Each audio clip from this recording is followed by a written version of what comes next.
90 দিনের মাথায় পেঁয়াজগুলো এই অবস্থাতে আছে। দেখুন এখন কত বড় সাইজ হয়েছে। এই দেখুন হাতে নিলে এই যে হাতের প্রায় এক মুঠো ধরা যাচ্ছে। এই দেখুন, আজকে আপনাদের সামনে আমি তুলে ধরবো কিভাবে বিভিন্ন প্রকারের বীজ থেকে সবজির চাষ করা হয়। আমি আজকে এই ট্রেটা নিয়েছি। এখানে মূলত 4টে উপাদানকে প্রথমে আমি এখানে চারা আকারে এখানে রোপণ করব। বীজগুলোর থেকে যখন চারাগুলো বেরিয়ে যাবে তারপরে একটু ম্যাচিউরিটি হওয়ার পরে সেগুলোকে অন্য কার্টুনে, পাশে কার্টুন আছে, ওই পাশে কার্টুন আছে, সেগুলোতে আমি শিফট করব। তাহলে কি রেজাল্টটা বেটার পাওয়া যায়। পেঁয়াজের কয়েকটা বীজ আমি এখানে রোপণ করব। দেখুন এগুলো পেঁয়াজের বীজ। পেঁয়াজের বীজগুলোকে আমি এখানে বপন করব। এই সাইডটাকে আমি নিয়েছি এইভাবে এবং দাগ দিয়ে নিচ্ছি কয়েকটা। এই দাগগুলোর মাঝখানে মাঝখানে এইগুলো পেঁয়াজের বীজগুলোকে আমি ফেলে দেব। দেখি কেমন রেজাল্ট হয়। এগুলো অর্গানিক বাজার থেকে কেনা।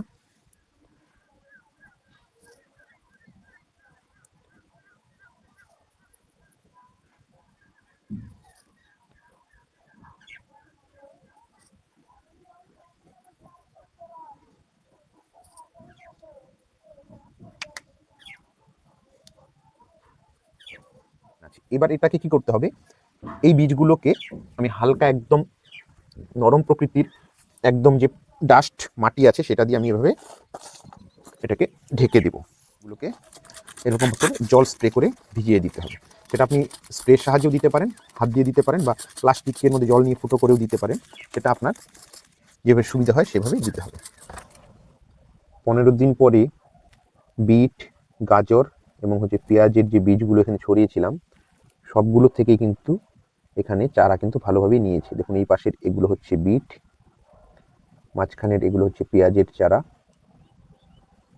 আর এই পাশের এগুলো হচ্ছে গাজরের চারা। এগুলোকে আমি এই ফলের ঝুড়ি থেকে অন্যত্র এগুলোকে ট্রান্সফার করব, সেই জন্য একসঙ্গেই দিয়েছি 3 রকমের বীজ।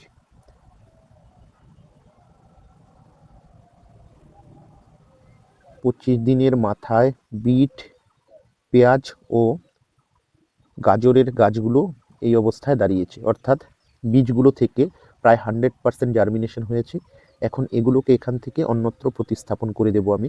তাহলে এদের যে মূলটা আছে সেটা অনেক বেশি মোটা এবং হেলদি হবে। পেঁয়াজের বীজগুলো থেকে যে চারা আমি তৈরি করেছিলাম সেই চারাগুলোকে এই ফলের ঝুড়ি দুটোতে, এটা আছে, এই পাশেও একটা আছে, এই দুটো ঝুড়িতে আজ থেকে 5 দিন আগে এখানে কিন্তু ট্রান্সফার করেছি। চারাগুলোকে ট্রান্সফার করে রোপণ করেছি। এখন 5 দিন পরে, অর্থাৎ বীজ লাগানোর হিসাবে যদি ধরি, তাহলে প্রায় 1 মাস পার হয়ে গেছে। কিন্তু এখানে ট্রান্সফার করার পরে শুধুমাত্র চারাগুলোকে এখানে রাখার নিরিখে 5 দিন পরে এরকম অবস্থায় দাঁড়িয়ে আছে।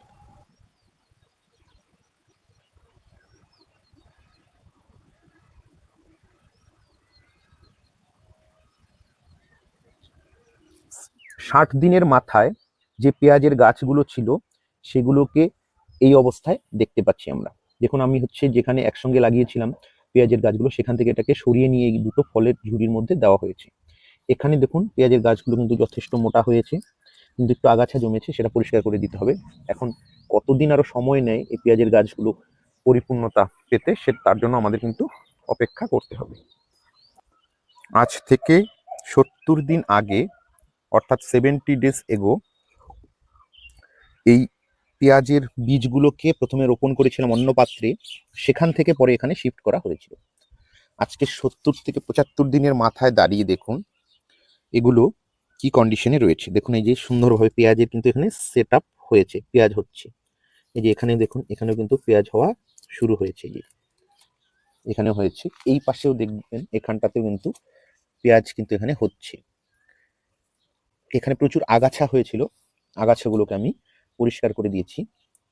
আর আশা করছি আরো 15-20 দিনের মধ্যে কিন্তু এখান থেকে পেঁয়াজ এখান থেকে হারভেস্ট করা যাবে।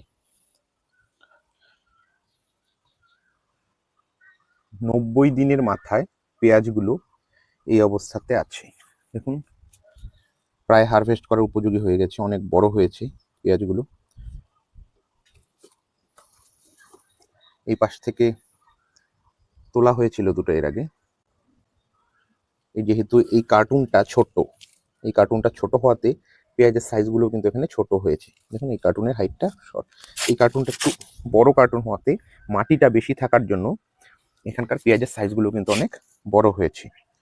আর নর্মালি আমি এটার জন্য যে মাটি তৈরি করেছিলাম মোটামুটি ধরুন 60% মতো হচ্ছে গার্ডেন সয়েল ছিল, দোআঁশ মাটি জাতীয়, আর এর সঙ্গে প্রায় 25% 30% মতো ভার্মি কম্পোস্ট মিশিয়েছি, কিছুটা হচ্ছে কোকোপিটের ডাস্ট মেশানো হয়েছিল, আর ওই হাড় গুঁড়ো শিংকুচি এগুলো অল্প অল্প করে 1 মুঠো করে দিয়েছিলাম। এভাবে নর্মাল মাটিতেই কিন্তু পেঁয়াজটা হয়ে যায়, আর কোনো এক্সট্রা পরিচর্যার দরকার পড়ে না। এখানে কেমন সাইজ হয়েছে সেটা আপনাদেরকে একটা তুলে দেখাচ্ছি। দেখুন, এই দেখুন কত বড় সাইজ হয়েছে। এই দেখুন হাতে নিলে এই হাতের প্রায় 1 মুঠো ধরা যাচ্ছে। এই দেখুন, যথেষ্ট বড় সাইজ পেয়েছি আমরা, ঠিক আছে। আর এগুলোকে আর কয়েকদিনের মধ্যে গাছগুলো যে মরে যাবে, জাস্ট শুরু হয়েছে, ভেঙে পড়ে গেছে গাছগুলো, কদিনের মধ্যে কিন্তু এখান থেকে আমরা পুরোপুরি হারভেস্ট করে নিতে পারবো সবগুলো পেঁয়াজকে, ঠিক আছে। তো এইভাবে আপনারাও কিন্তু নিজেই কিন্তু শখের বসে বাড়িতে ছাদ বাগানে কিন্তু নিজেরা পেঁয়াজ চাষ করতে পারেন, ঠিক আছে। দেখুন প্রত্যেকটা পেঁয়াজের সাইজ সুন্দর হয়েছে, আর এটা মেনলি যেহেতু কার্টুনটা একটু বড় সেই জন্য এটা হয়েছে। ধন্যবাদ।